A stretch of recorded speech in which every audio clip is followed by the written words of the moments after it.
رسول اللہ صلی اللہ علیہ وسلم کے ایک اور صحابی ہیں ابو خیثمہ،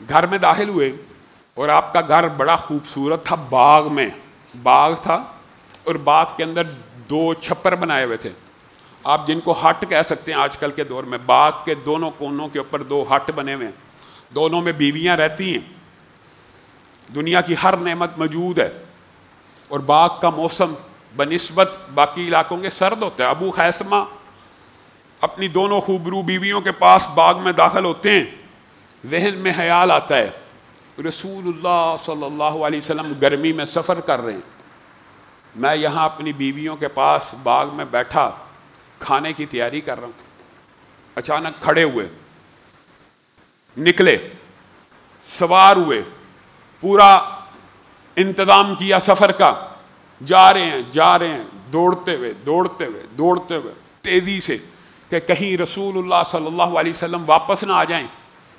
دور سے ایک اور ہیولا نظر آ رہا ہے، اللہ اکبر۔ صحابہ نے کہا ایک اور شخص آتا ہوا دکھائی دے رہا ہے، ایک اور شخص آتا ہوا دکھائی دے رہا ہے۔ تو رسول اللہ صلی اللہ علیہ وسلم کے دل سے آواز نکلی اور زبان پہ آئی، کن ابا خثیمہ، کن ابا خثیمہ، وہی کن ابا ذر والی، کن ابا خثیمہ، اے اللہ ابو خثیمہ ہی ہو، اے کاش کہ ابو خثیمہ ہو، ابو خثیمہ ہی ہونا چاہیے۔ قریب آئے تو ابو خیثمہ ہیں، ابو خیثمہ ان کا نام ہے، بعد نے خثیمہ کا، ابو خیثمہ ہی ہو، کن ابا خیثمہ، اے کاش ابو خیثمہ ہو۔ قریب آئے تو ابو خیثمہ ہی ہیں، تو رسول اللہ صلی اللہ علیہ وسلم کو آ کے کہنے لگے، اے اللہ کے رسول، ضمیر نے اس بات کو گوارا نہ کیا کہ آپ تو گرمی میں چلیں اور میں ٹھنڈک میں بیٹھوں، آپ تو بھوک کاٹیں میں اچھے کھانے کھاؤں، آپ تو ازواجی زندگی کو ترک کر کے مسلمانوں کے لیے میدان جہاد میں اور میں اپنی بیویوں میں مشغول ہو جاؤں۔ رسول اللہ صلی اللہ علیہ وسلم نے دعائیں دی اور کہا تو نے بہترین فیصلہ کیا ہے، تو نے درست فیصلہ کیا ہے۔ اور رسول اللہ صلی اللہ علیہ وسلم اس سفر میں ان 2 کے علاوہ 3 اور ساتھیوں کو بھی یاد کرتے رہے، 3 اور ساتھیوں کا انشاءاللہ وقت آئے گا آخر میں، تبوک کے آخر میں وہ واقعہ بیان کریں گے۔ رسول اللہ صلی اللہ علیہ وسلم جیسے ان دونوں کے آنے کے مشتاق تھے اور انتظار میں مبتلا تھے، 3 اور صحابہ بھی ایسے تھے کہ جن کا رسول اللہ صلی اللہ علیہ وسلم شدت سے انتظار کیا کرتے تھے، اور یہ شدت اس قدر بڑھ گئی کہ ایک دن پوچھ لیا کہاں ہے کعب، آیا نہیں۔ تو ایک صحابی کیا اٹھا، ہاں مال و دولت کی فراوانی نے اس کو مشغول کر دیا ہوگا۔ دوسرا صحابی کھڑا ہوا، ہم نے اس میں خیر کے علاوہ کچھ نہیں دیکھا۔ یہ انشاءاللہ واقعہ تفصیل سے جب آئے گا آپ کے سامنے رکھیں گے کہ کن اسباب کی وجہ سے وہ 3 صحابہ پیچھے رہ گئے تھے جن کو رسول اللہ صلی اللہ علیہ وسلم، ابو ذر، ابو خیثمہ اور ان 3 صحابہ کو رسول اللہ یاد کرتے تھے کہ یہ کیسے پیچھے رہ سکتے ہیں، ان میں تو نفاق کی کوئی نشانی موجود نہیں ہے یا منافقت کی رتی بھی موجود نہیں ہے۔ اب جب مدینہ سے نکلے ہیں تو محمد بن مسلمہ کو مدینہ کا گورنر بنایا اور حضرت علی کو اپنے خاندانی امور کا نگران بنایا۔ یہی وہ مشہور واقعہ ہے کہ حضرت علی جب قافلہ جانے والا ہے تو حضرت علی نے لوگوں کی باتیں سنی کہ مدینہ میں صرف کمزور لوگ رہ گئے ہیں، مدینہ میں صرف وہ لوگ رہ گئے ہیں جن کے دل میں منافقت ہے، مدینہ میں صرف وہ لوگ رہ گئے ہیں جو بزدل ہیں۔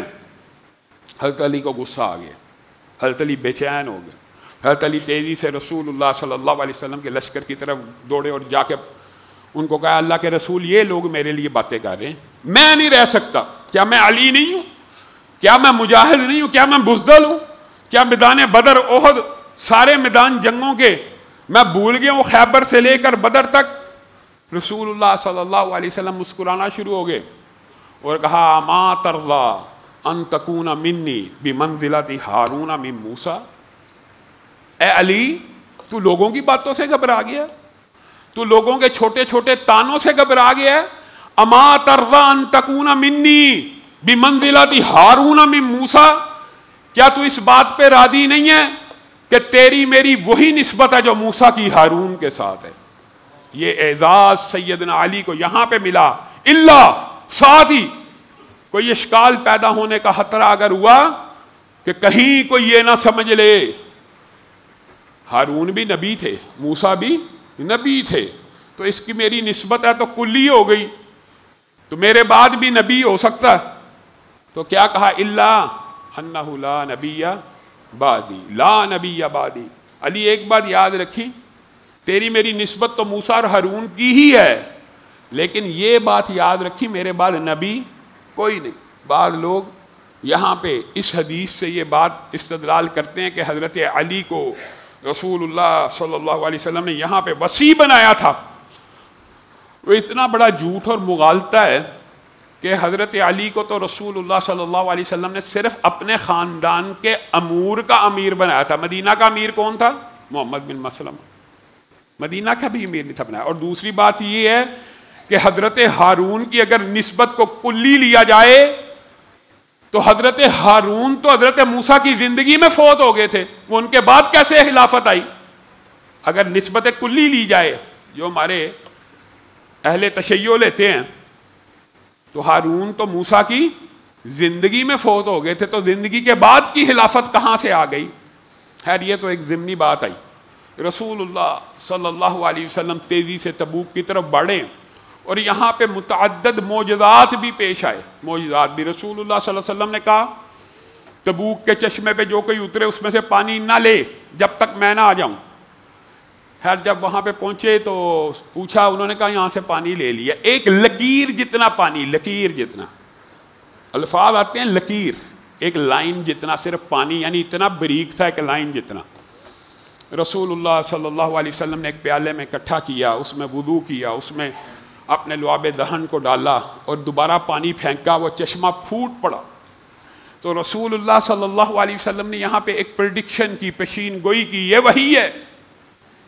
رسول اللہ صلی اللہ علیہ وسلم نے کہا یہ چشمہ صرف آج کے دن نہیں ابلا، اور آپ کو پتہ تبوک کے لشکریوں کی تعداد کتنی تھی؟ یہ بات یاد ہے، 30,000 کا لشکر جرار رسول اللہ نے تیار کیا۔ یہ ایک لائن جتنا جو پانی تھا جس میں رسول اللہ نے اپنے وضو والا پانی مکس کیا، چشمہ ابلنا شروع ہوگا۔ 30,000 کا لشکر، اور سواریاں کتنی ہوں گی؟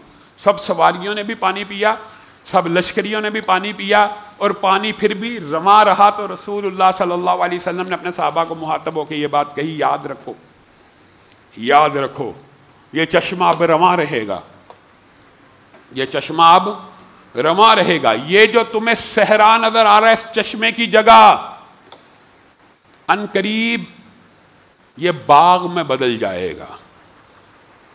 آپ حیران رہ جائیں گے کہ رسول اللہ صلی اللہ علیہ وسلم کی دنیا سے چلے جانے کے بعد تبوک میں نہ صرف باغات پیدا ہوئے، بلکہ آج 1400 برس گزر جانے کے بعد بھی سب سے بہترین کھجور کے باغات اگر موجود ہیں تو اسی چشمے کے ارد گرد موجود ہیں، اسی چشمے۔ یہ رسول اللہ کی بات ہے، یہ حدیث ہے، یہ قول رسول ہے۔ قیامت تو آ سکتی ہے، یہ قول کبھی غلط اور مسترد نہیں ہو سکتا۔ وجہ یہ وحی ہے بعین، اسی طرح جس طرح رسول اللہ صلی اللہ علیہ وسلم نے قرآن کے بارے میں فرمایا کہ یہ سورۃ فاتحہ اللہ کا کلام ہے۔ کس نے فرمایا ہے؟ رسول اللہ صلی اللہ علیہ وسلم۔ کس نے محفوظ کیا ہے؟ صحابہ نے۔ یہ صحابہ کی امانت و دیانت ہے۔ رسول اللہ نے جس آیت کو قرآن میں رکھا وہ آیت قرآن میں ہے، جس بات کو قرآن کی طرف منسوب نہ کیا وہ حدیث بن گئی، اور دونوں کا سورس ایک ہے، اور دونوں کی امپلیمنٹیشن بھی ایک ہے، اور دونوں وحی الہی ہیں۔ اللہ رب العزت جو کہا گیا جو سنا گیا اس کو سمجھنے کی توفیق ہے۔